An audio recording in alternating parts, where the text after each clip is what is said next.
एका गावामध्ये मातीची अत्यंत सुंदर भांडी बनवणारे एक कारागीर होते.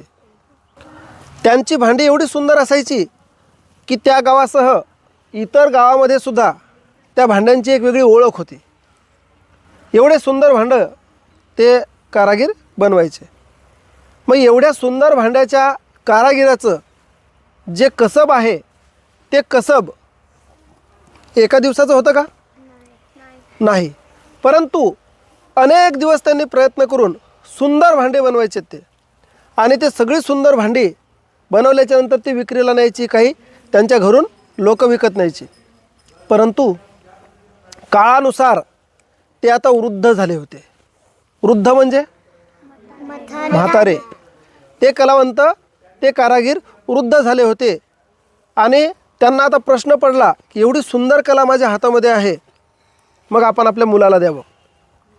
त्यांच्या मुलाला अजिबात भांडे बनवायला येत नव्हतं, कारण बापासारखाच मुलगा होईल असं काही खात्री आहे का? अजिबात नाही.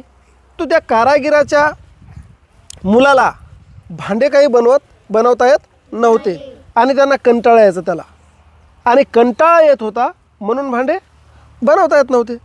आपल्याला ज्या गोष्टीचा कंटाळा येते ती गोष्ट आपल्याला येतच नाही. लक्षात घ्या, तुम्ही तुमच्या विचार करा, तुम्हाला ज्या गोष्टीचा फार कंटाळा येते की नाही ती गोष्ट तुम्हाला चांगली येत नाही. ते वृद्ध कारागीर म्हणाले, अरे बाबा, तू माझा मुलगा आहे, तुला हे भांडे यायला पाहिजे. नाही बाबा, मला ते जमतच नाही. बाबा म्हटले, प्रयत्न तर करून बघ. प्रयत्न करायला काही हरकत आहे का? प्रयत्न करून पाहूया आपण. आणि मग त्याने पहिलं एक भांडं बनवायला घेतलं आणि भांडं बनवलं. ते एवढं वेळं वाकडं आलं की तो तिथून एवढा डिस्टर्ब झाला, एवढा नाराज झाला, नका बाबा, मला हे बनवताच येत नाही, मी आता बनवणारच नाही भांडं. त्याचे बाबा पुन्हा जवळ आले, त्याच्या पाठीवर हात ठेवला. बाळा, हे जे तू बनवलेलं भांडं आहे ही तुझी पहिली पायरी आहे. कशाची? भांड्याची सुरुवातीची पहिली पायरी आहे. आणि पहिल्याच वेळेस एखाद्याला यश मिळेल असं नसते.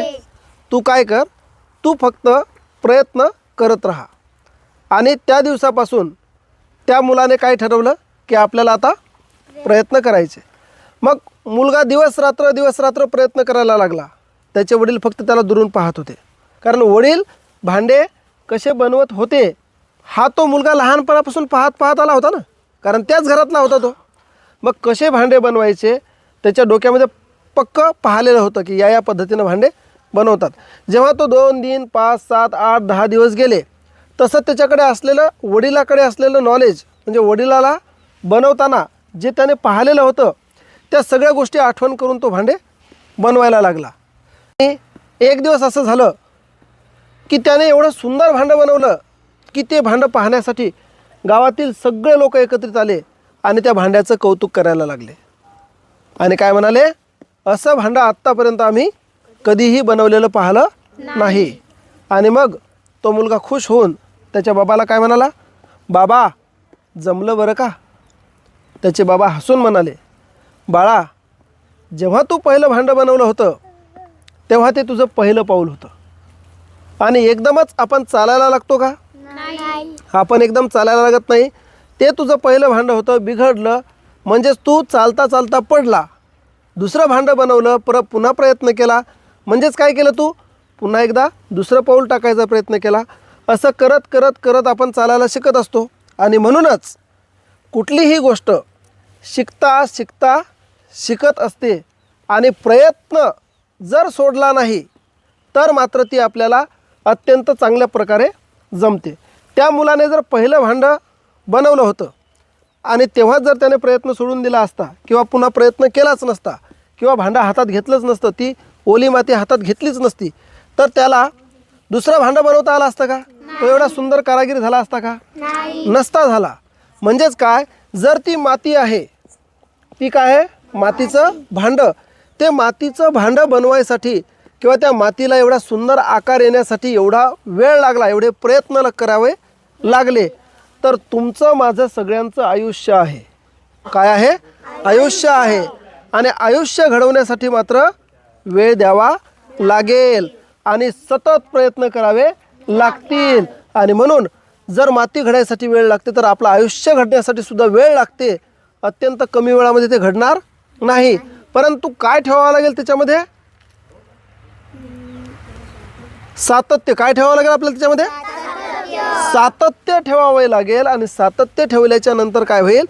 आपल्याला हवी ती गोष्ट एक दिवस आपल्याला मिळू शकते. याच प्रकारे आपण नेहमी विज्ञानातील एक गोष्ट ऐकतो, जे विजेचा दिवा म्हणजे बल्ब, विजेचा बल्ब याचा शोध कोणी लावला? कोणी लावला शोध? एडिसन यांनी लावला. परंतु त्या एडिसनने 1000 वेळा प्रयोग केले होते. किती? 1000 वेळा प्रयोग केले.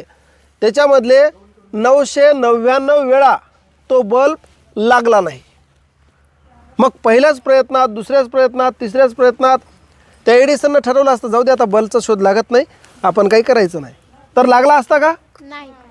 1000 वेळा जेव्हा प्रयत्न केले तेव्हा तो बल्ब लागला. मग एका पत्रकाराने एडिसनला विचारलं, मग तुम्हाला कंटाळा नाही आला का? 1000 वेळा तुम्ही तीच ती गोष्ट करत राहिले, तुम्हाला कंटाळा नाही आला का? तर एडिसन काय म्हणाले? 999 वेळा बल्ब कसा लागत नाही याचा मी शोध लावला. आणि 1000 वेळा जेव्हा 1000वा प्रयोग आला तेव्हा बल्ब लागला. परंतु याचा अर्थ असा नाही की ते 999 जे प्रयोग केले ते फेल गेले का? त्या प्रत्येक फेल गेलेल्या गोष्टीतून त्यांनी कुठली तरी चांगली गोष्ट शिकत गेले. कशा पद्धतीने लागत नाही, काय झालं, आधी कुठली चूक झाली होती, हे सगळं त्यांनी काय केलं? अभ्यास केला. आणि तो प्रयत्न सोडला नाही, सातत्य ठेवलं. आज आपल्या घरामध्ये जे बल्ब लागतात हे सगळे जगभरातले हे कोणी शोध लावलेला आहे? एडिसनने. आणि एडिसनने परत चलचित्रपट जे पिक्चरमधला कॅमेरा असते का नाही, म्हणजे असे मूव्हिंग शूटिंग घेतात, त्या कॅमेऱ्याचा सुद्धा शोध लावलेला आहे. फोनोग्राफीचा सुद्धा एडिसनने शोध लावलेला आहे. तर सांगायचं तात्पर्य काय? त्या मुलाने जसं किंवा एडिसनने जसं सतत प्रयत्नशील राहून आणि न कंटाळा करता सातत्य ठेवलं, तेव्हाच आपल्या आयुष्यात सुद्धा आपल्याला खूप काही मोठं मिळू शकते. जसं मातीला घडायला उशीर लागतो तसं आपलं आयुष्य घडायला सुद्धा उशीर लागतो. परंतु आयुष्य घडते, त्याच्यासाठी काय करावं लागते? सातत्य ठेवावं लागते. आणि विधायक म्हणजे चांगल्या पद्धतीनं प्रयत्न करत राहावे लागतात.